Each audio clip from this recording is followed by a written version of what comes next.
Here he is, Shehan Jeyarajah, front and center, joins us. So, Shehan, yeah, we've discussed this before. No preseason polls, whatever. Joe Klatt says it, so it's got to be the Bible, right? I mean, as far as his opinion, you just think it needs to be left alone. Yeah, I think that people are overthinking this. Like, the reality is there is nothing that anybody could have said that would have made Penn State losing to UCLA not surprising, that would have made Texas expected to be really good and starting 0-2 against power conference teams not crazy. Like, I think that it's very important that we contextualize that this was arguably the most hyped Texas team of the modern era, that this was a Penn State team that was expected to compete for national championships. Like, I want that context. I think that's a good thing. It's good that we can see these teams potentially fail and kind of build the story around that, right? Because here's a reality as well. I think that there's people who just kind of think that if we got rid of these polls, then when we head into a game that we just treat, Kansas the same way that we treat Alabama. That's not the case, right? Like, we would just automatically err towards brands that were recognizable instead of going through and ranking teams that potentially deserve it. Now, again, the polls are often wrong. That's kind of the point of them, though, right? We need to have that context to see how things move. So for me, I'm always going to be somebody who wants the polls to exist. I think, one, it's great content. Two, I think it's great historical context. And ultimately, I don't expect much to change anyway. I think the discussion needs to be around who is voting in these and what, and how, do you shift around who votes in them every year a little bit? Like, maybe you get 3 years on and 2 years off or something like that. I don't know. And you stagger it so it gets a little bit different. But yeah, I mean, there's no way you can't eliminate them. Like, they're two in the fabric of things, but you could tweak them. And I think that would make more sense. Well, I think that one piece of this, and again, obviously this is very self-serving on my part, but I do think that we have a stable of really good national writers who could potentially be a little bit more part of the conversation. I mean, a lot of people who are voting in these polls are local beat writers, right? People who are on a regular Saturday, very involved with one individual team. And ultimately, I'm watching 25 games a week. Well, somebody who's on the ground every single week doesn't really have the ability to do that the same way. And so, I think that we could sort of mix things up from that perspective, lean more into regional writers, lean more into national writers, lean more into conference level writers. I mean, you look across college football right now, there are many people who do that sort of thing as opposed to just being on the ground with one team every single week. But, I think that the other piece of this too is, again, when I look at the preseason polls, there are individual ballots, for example, that maybe you quibble with. I didn't really think that there was anything that off, for example, about the preseason AP Top 25 until games were played.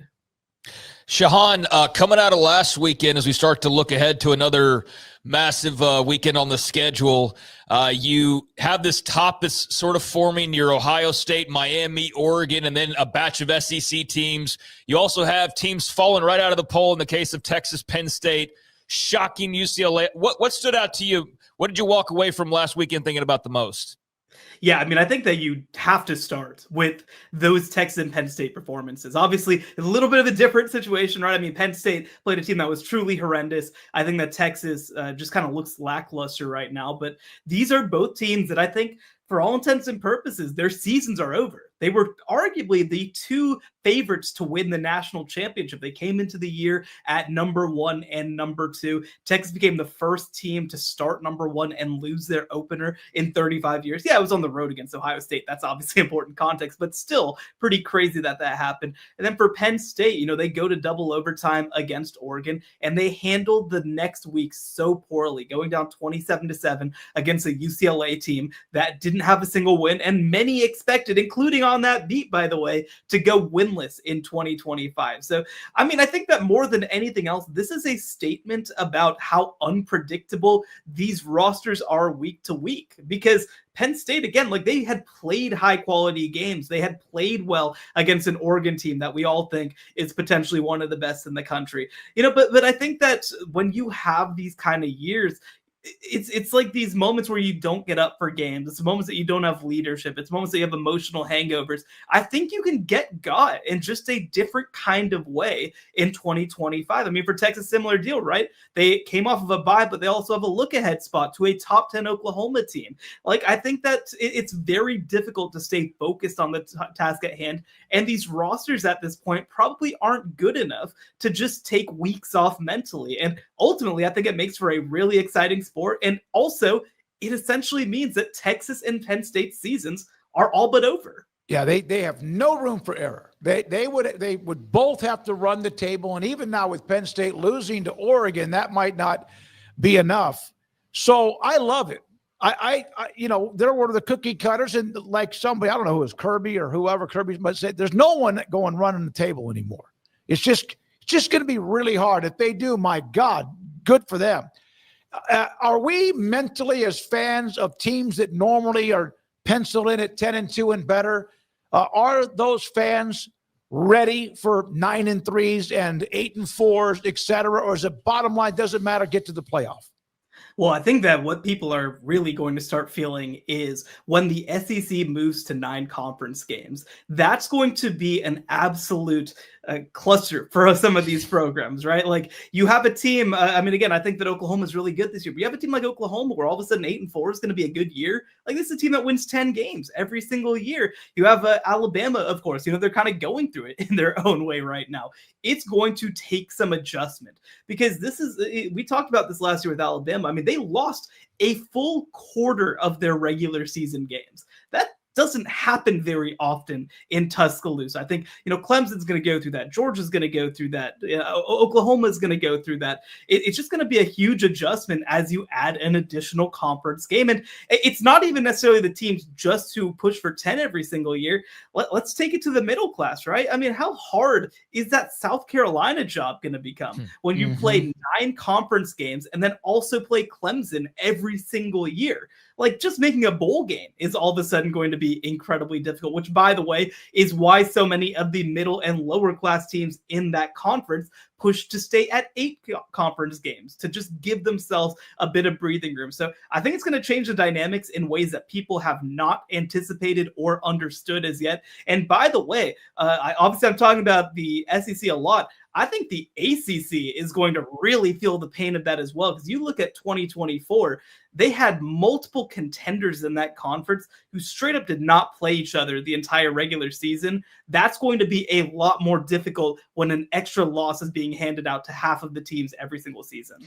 Well, it's going to make a conference that has fallen behind, at least in, like the gap in the ACC year to year is usually bigger than it is in most every conference between the team that wins it and everybody else. I mean, it's certain years it's one and then the other ones, no matter how many teams have been in it. So they kind of need it for competitive balance a little bit to show, to increase their product, but they're also probably, to your point, not really set up to do it, especially since they ate their own last year, right? No, 100%. And again, imagine last year if SMU has another loss somewhere, right? Because they played a 9th conference game. Well, that's a 1-bid league. That's the world that the Big 12 has lived in for essentially their entire existence since they moved to this 9-game schedule many years ago. And I don't think that people understand what level of a disadvantage it is. Like, imagine that half of the Big 12 teams had one less loss than they did. Imagine that when we're in this situation where all these teams are tied at 7-2, imagine 2 of them were tied at 8-1 and 11-1 overall. Like, it changes the dynamic quite a bit all of a sudden if you lose an additional loss to a conference team. So I do think that this is going to be potentially a bigger deal for the ACC and SEC than they realize. And I'm curious what the backlash ends up being starting in 2026 when this is instituted. Shehan, Oklahoma and Texas this weekend. Thought both teams would be in the top 25 until last week, obviously. See that Oklahoma is now a 1.5-point favorite. There's all sorts of speculation about John Meteor. Where is your head at when it comes to this game in Dallas on Saturday?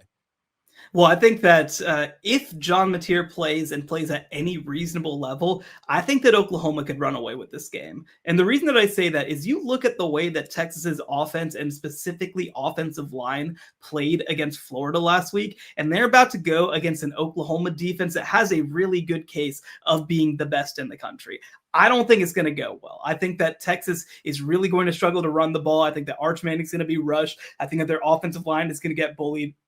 And by the way, I do think that Texas defense is going to take a step forward after last week. I think that it was a little bit of a look ahead spot for them, but they got absolutely manhandled by a couple of true freshman wide receivers at Florida. Now, Florida's receiving core, in my opinion, is better than Oklahoma's, but I think John Meteor is a substantially better quarterback than DJ Lagway, both in the passing game and in the running game. So if he's playing, I think that Oklahoma wins this pretty easily, but if he's not playing, I mean, we've seen some of the struggles that Michael Hawkins has had on this team, right? I mean, he started in the game last year. They lose 34-3. I don't think that this offense outside of Meteor is all that much better than it was in 2024. They just have a tremendous talent at the quarterback position to cover some things up. So if he doesn't play, I mean, I think it's the difference, if you want to talk in Vegas terms, like that could be a 10-point swing for me, right? And I think that was a huge part of the calculus of Vegas. I think they're skeptical that he's going to play, whereas bettors are a little bit more optimistic. Yeah, I do think that that's right. I think if he plays, and by the way, the injury reports come out tonight. I also saw, I guess may have been Paxton that mentioned that tonight. That might be a little bit intriguing where otherwise we don't know. But now you have the injury report, so at least something on Meteor, questionable, probable, whatever else, will be known tonight.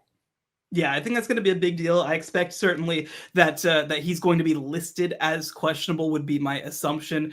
There's been a lot of optimism around that fan base and that program that he could come back. But the reality of the situation is as well, I mean, he is out there only like less than 3 weeks after having surgery on his hand. And the thing I'm less concerned about is the healing of the bone. I think that'll be handled fine.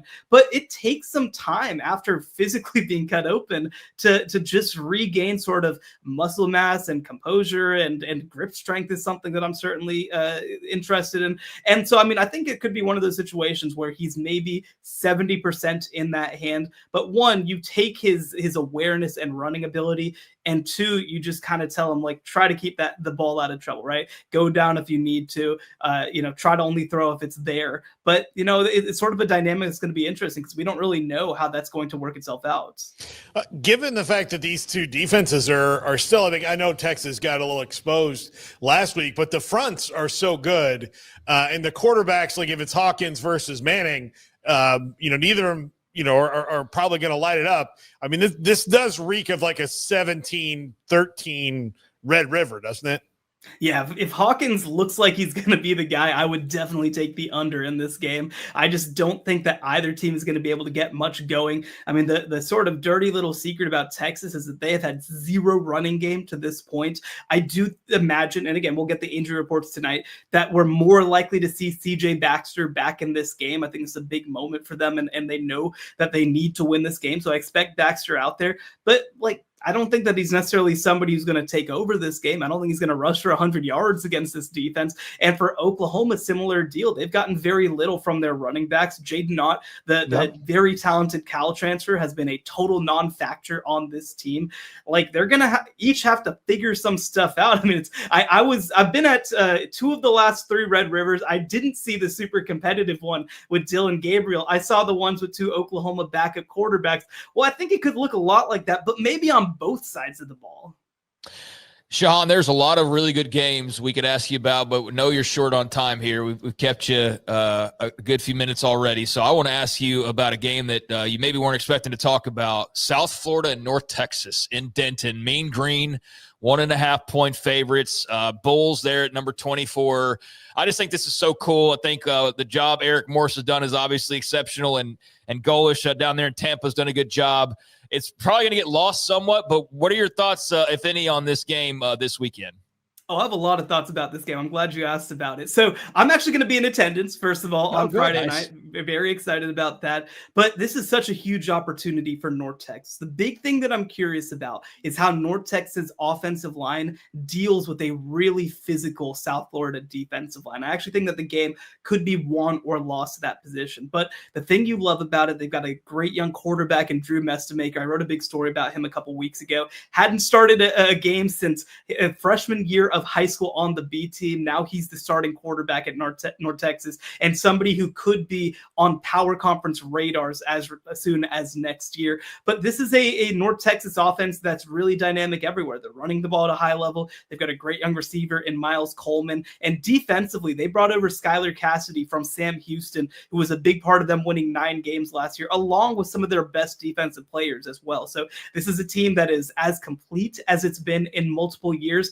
But again, I point to that trench play for a reason. South Florida has numerous players who started their career at SEC schools now starting on that defensive front. I'm curious if North Texas can handle it. I'm going to lean South Florida in that game, but I certainly reserve the right to be surprised. In your article that you wrote, Craig, what was the list of quarterbacks that Eric Morris? Oh no, it's unbelievable. I mean, it's insane. It was Baker Mayfield, Patrick Mahomes, Cam Ward, and John Meteor. Yeah, that he just listed off that he's been a part of the recruitment directly of every single one of those guys. It's an unbelievable list, 100%. And he's just getting started.